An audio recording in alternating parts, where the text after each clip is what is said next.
Boa tarde para você que está com a gente aqui na TVB. A partir de agora está no ar a edição desta quinta-feira, 1º de abril de 2010, do Notícias em Debate, ao vivo, aqui no estúdio da TV.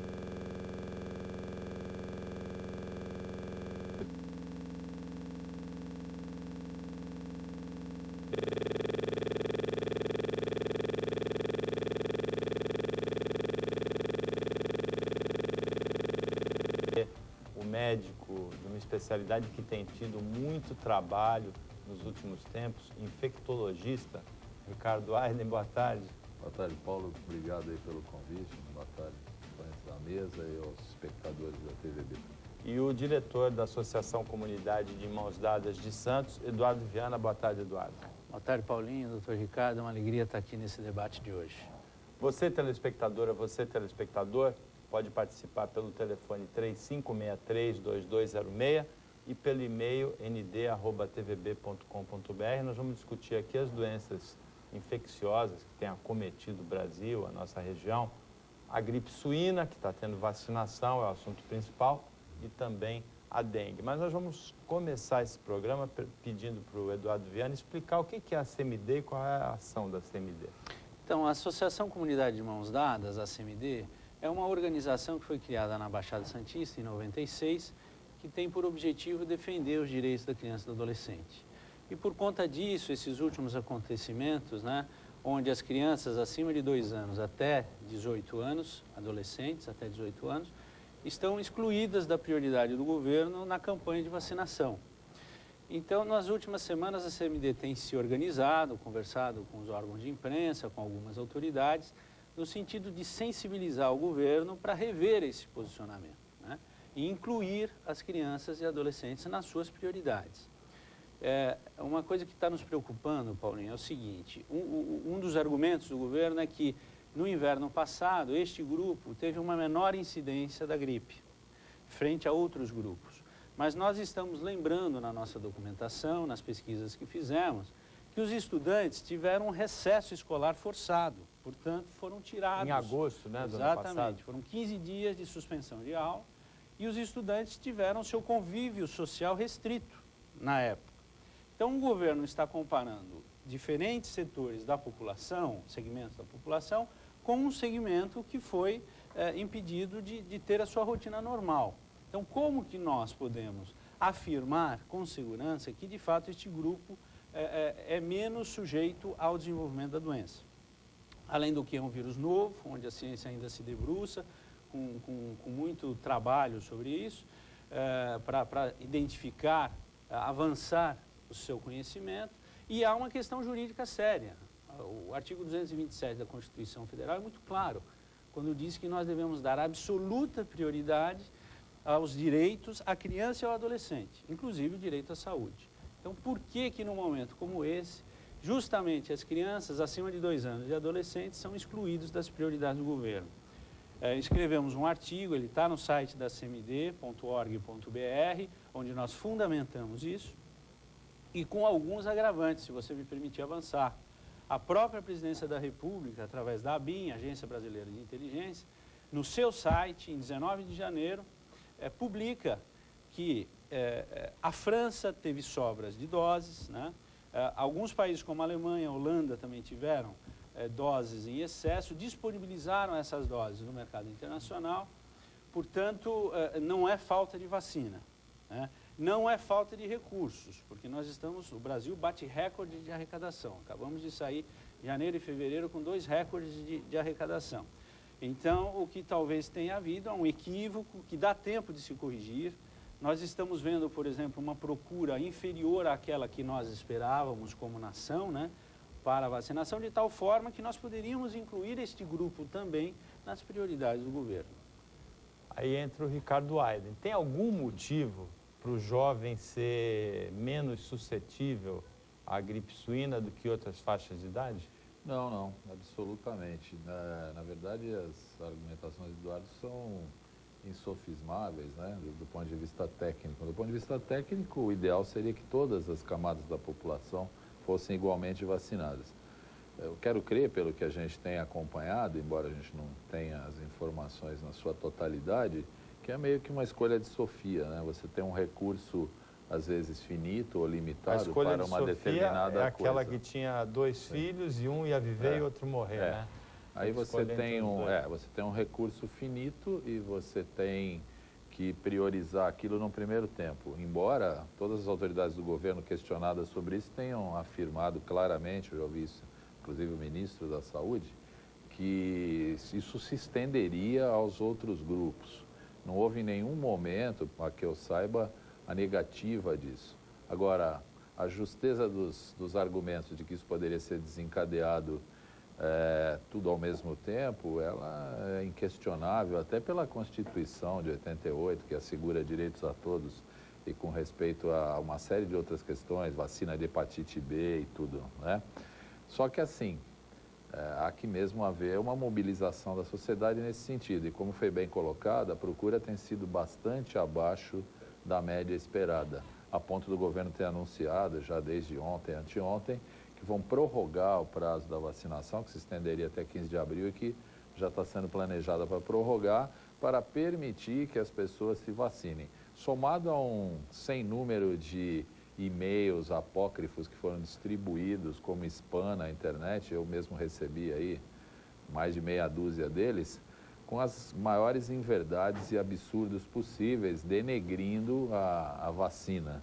A vacina é útil, a vacina é importante, a vacina deve ser tomada. A gente tem exortado, inclusive, assim que a Agência Nacional de Vigilância Sanitária liberar essa vacina para comercialização no território nacional, que as pessoas que tenham posses e meios e que não tenham sido contempladas tomem a vacina, tanto essa quanto outras vacinas, quanto a vacina da gripe sazonal. Então, é algo que a gente gostaria mesmo de ver atendido todos os segmentos. Ricardo, no ano passado, a gripe suína assustou muito no primeiro semestre quando ela apareceu. Um ano depois, qual é a visão que a medicina tem hoje da gripe suína? A vacinação é necessária? A gripe suína é uma doença perigosa? Sim, é uma doença perigosa, a vacinação é necessária, porém assim, a gente imagina pelos números coletados no hemisfério norte, desde outubro até agora, que essa situação deva melhorar nos outros países, incluindo o nosso país.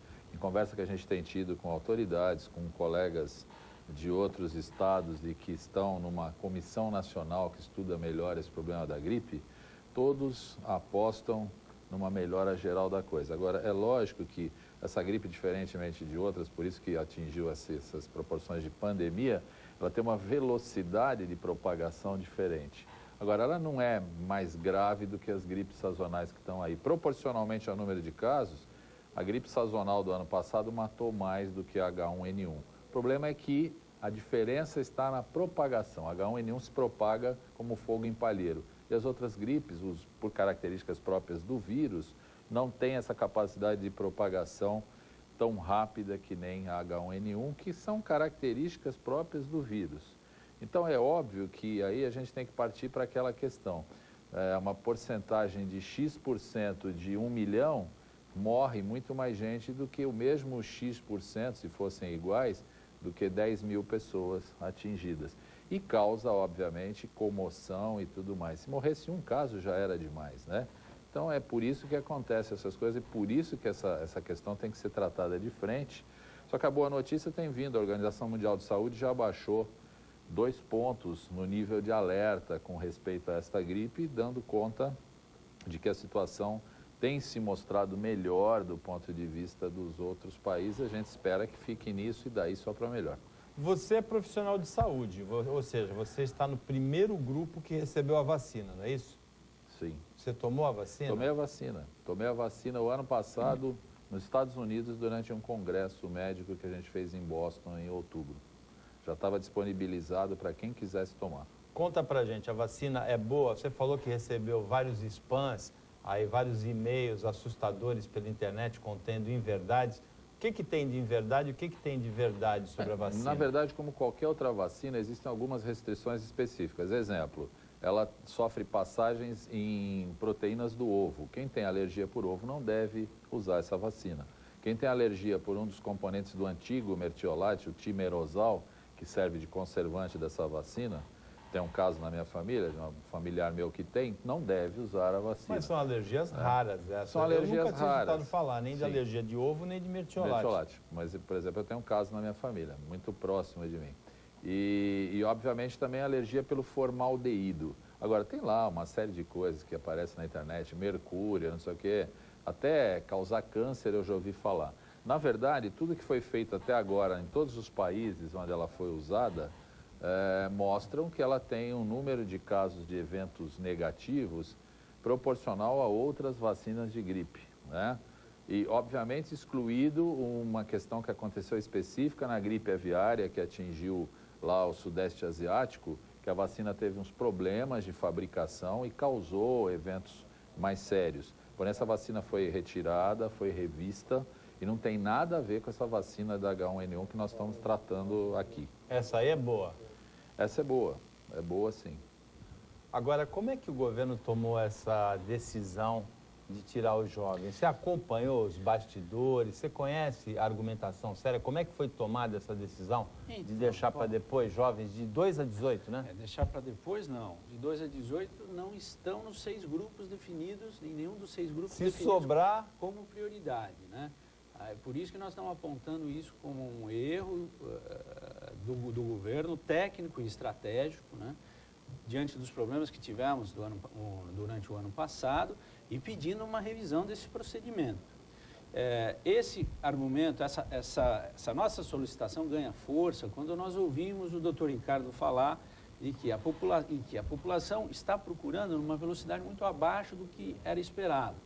As notícias de ontem, por exemplo, do Rio de Janeiro, é que a meta era vacinar-se no Rio 600 mil pessoas, foram vacinadas 200 mil, ou seja, 1/3. Ora, por que não incluir nesses próximos grupos essa faixa da população, né? É o questionamento que nós estamos fazendo, esperamos que a gente consiga, na base da argumentação, nós apresentamos isso ao Ministério Público Federal, em função da força do artigo 227, né? O artigo 227, ele não é específico para a saúde, né? Não, ele fala da saúde claramente. Se você quiser me permitir, leio aqui. Vamos lá. É dever da família, da sociedade e do Estado assegurar à criança e ao adolescente, com absoluta prioridade, o direito à vida, à saúde, à alimentação, à educação, ao lazer e outros mais. Então, quando pensa nas camadas de população, prioridade... Absoluta prioridade. Veja a ênfase que é dada na Constituição, absoluta prioridade. E, na hora de definirmos os grupos, tiramos justamente as crianças e adolescentes. Quer dizer, não dá para aceitar isso passivamente, né?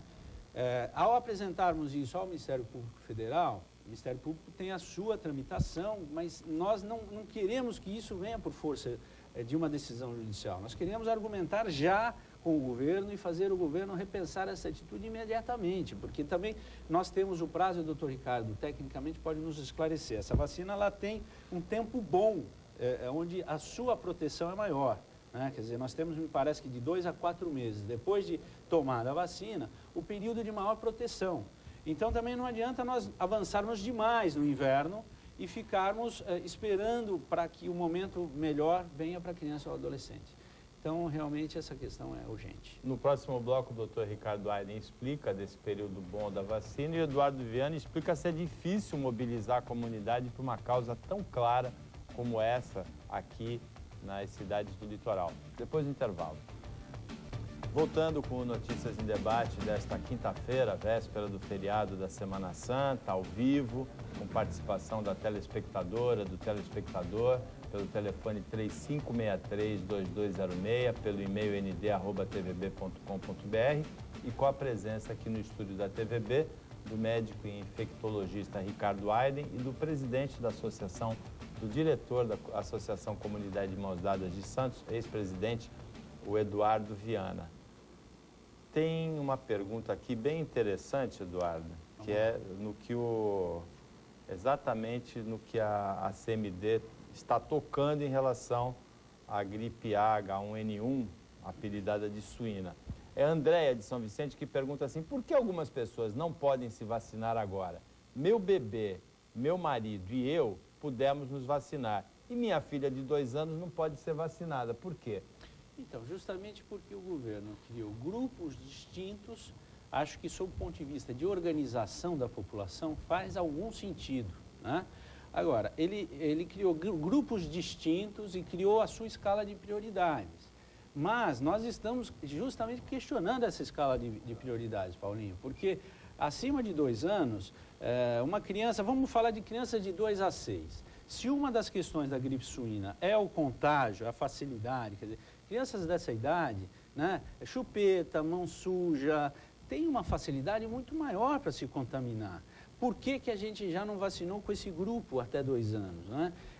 Andréia, justamente isso está nos indignando e convido você e outras pessoas que nos assistem para entrar no site da CMD, ver a fundamentação técnica que nós nos baseamos para isso e aderir a essa mobilização, porque não vai ser fácil mudar a decisão do governo, mas nós vamos trabalhar arduamente para conseguir isso.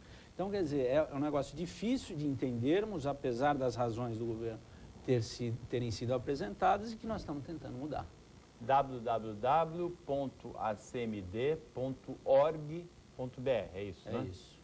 Ricardo Aiden, qual é o período bom da vacina que o Eduardo citou no bloco anterior? Na verdade, você tem uma época de choque maior, né, de entrada do vírus, que é essa época agora dos meses de frio, a partir de maio, junho. Que pesa o fato de que hoje, com o avião, isso pode acontecer desde janeiro, fevereiro, vide casos que estão acontecendo lá no norte e nordeste. No Pará, principalmente? Pará, principalmente. Populações que talvez no primeiro tempo não tenham sido tão expostas e que agora estão mais vulneráveis, digamos assim. Assim como, a exemplo, paralelamente, ocorre com a dengue. Por que tem muito caso de dengue em crianças de 1 a 10 anos? Porque fazia praticamente 10 anos que o vírus 1 não entrava. A hora que entrou, essas crianças estão altamente suscetíveis, porque nunca tiveram experiência com o vírus da dengue tipo 1.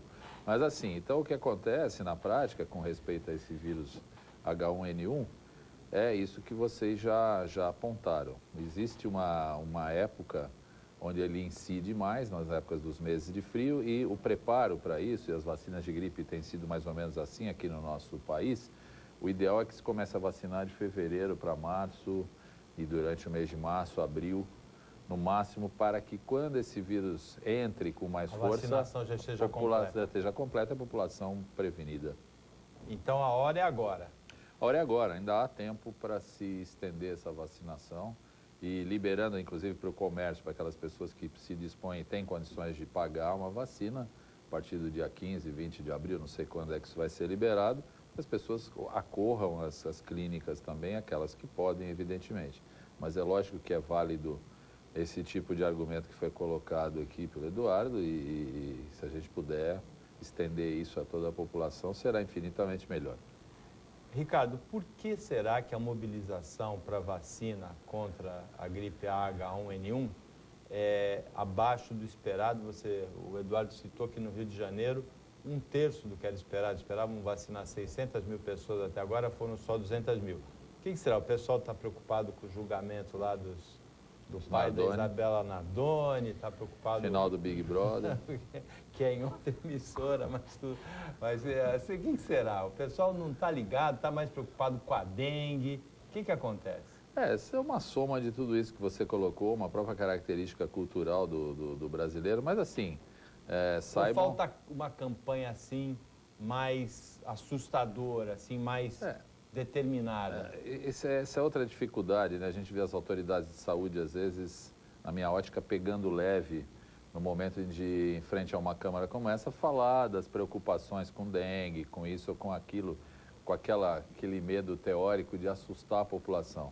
Eu, como profissional de saúde que lido com isso, por ser infectologista, acho que vale muito mais uma dona de casa, às vezes, um pouco mais preocupada ou assustada do que desligada.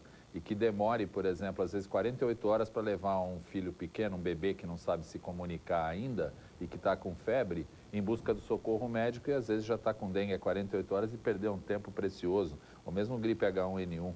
Na gripe isso se reveste de um cuidado ainda maior. O remédio que a gente tem, que é eficaz contra a gripe, só funciona nas primeiras 36, 48 horas. Quanto antes a gente entrar com o remédio, quando tiver suspeita de H1N1, mais eficaz ele é. Então eu acho que falta mesmo esse um pouco de alarde positivo, não oba-oba, né? Alarde positivo. Aí, Paulo, eu até tenho uma consideração a fazer dentro do que o doutor Ricardo está falando. Na verdade, no dia a dia da educação, onde nós lidamos com crianças, com mães e pais, o que nós percebemos? Porque essa é a atividade profissional. Exatamente. Nós Eduardo, percebemos, né? que as pessoas não sabem o seu momento certo de ser vacinado. Então, nós estamos tendo que mostrar para as pessoas o que é uma doença crônica. O que é uma doença crônica? O brasileiro, em geral, não sabe que a asma, a diabetes, a hipertensão, existem um sem números de doenças que se enquadram aí, que as pessoas teriam esse direito. Agora, nessas últimas 2 semanas que já se passaram, né, que acabou hoje, no caso, hoje nós já estamos com um ponto facultativo, as repartições públicas que estavam agindo na vacinação suspenderam suas atividades, hoje e amanhã que é feriado. Felizmente veio essa notícia de prorrogação da campanha, que vai ser muito bom, mas as pessoas não sabem, Paulinho. Então, nós temos as lideranças, os órgãos de comunicação, as autoridades públicas, por isso que eu acho que esse artigo da Constituição é muito sábio, porque fala do dever do Estado, mas fala da sociedade e fala da família.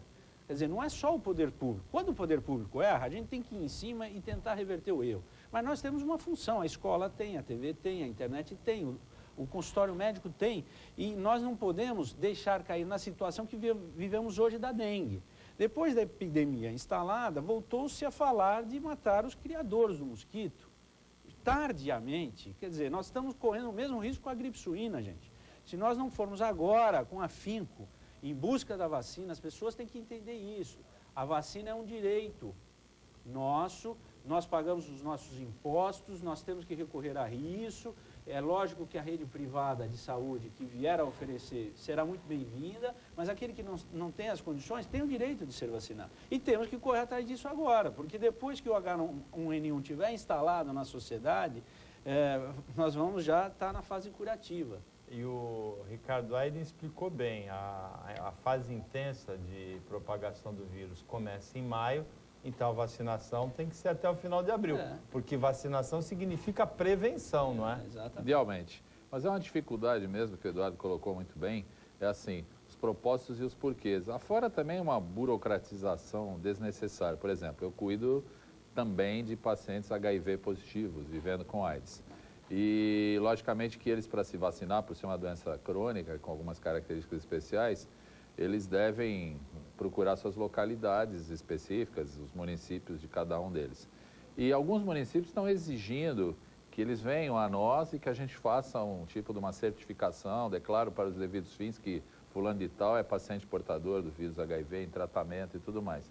Louve-se o município de Santos que não criou nenhum tipo de barreira desse tipo. Os meus pacientes residentes aqui em Santos acorrem às policlínicas e estão tomando vacina sem necessidade nenhuma. Ontem minha secretária do consultório falou para mim, olha, cheguei lá na policlínica, só falei que trabalhava exposta pelo fato de trabalhar no consultório médico, não me perguntaram mais nada e tocaram a vacina.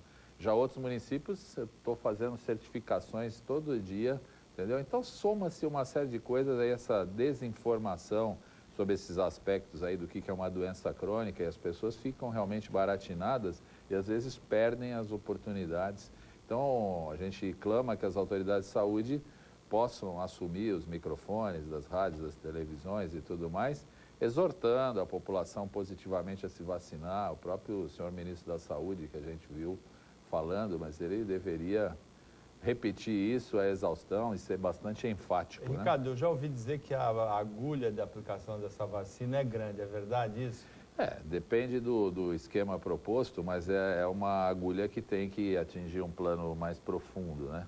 Então, logicamente que isso causa dor no local da inoculação, mas nada que uma compressa com gelo, alguma coisa desse tipo, não resolva perfeitamente. Mas para os mais medrosos já assusta um pouco.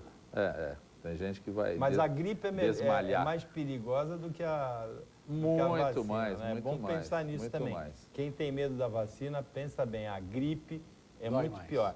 O Fábio Aires, coordenador do Conselho Tutelar da Zona Noroeste, ligou e diz assim, concordo plenamente que o jovem de 2 a 17 anos deveria ser vacinado. Bastaria, para isso, que cada conselho municipal da criança e do adolescente baixasse uma resolução dizendo que o município iria imunizar essas crianças, criando, portanto, uma política pública de atendimento à criança e ao adolescente, mesmo sabendo que quem está implementando isso é o governo federal.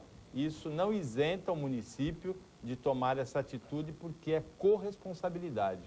Fábio, tá certo, Fábio? Você está correto. Nós tivemos ontem no Conselho Municipal com um ofício onde nós apresentamos essa argumentação que falamos aqui, assim como entramos em contato com a Vara da Infância também, para conversar com o juiz aqui de Santos, o doutor Evandro. Conversou com o secretário de Saúde de Santos? Não, ainda não, doutor Ovídio ainda não. Nós estamos estamos oficiando os deputados da região, os parlamentares e o Poder Executivo, no sentido de serem aliados na mudança dessa decisão no governo federal. Eduardo, é difícil mobilizar a comunidade para uma causa justa como essa? É difícil, Paulinho, mas o que nós vemos hoje é o seguinte: o grande dilema do Brasil hoje é transformarmos a nossa democracia de representativa para participativa.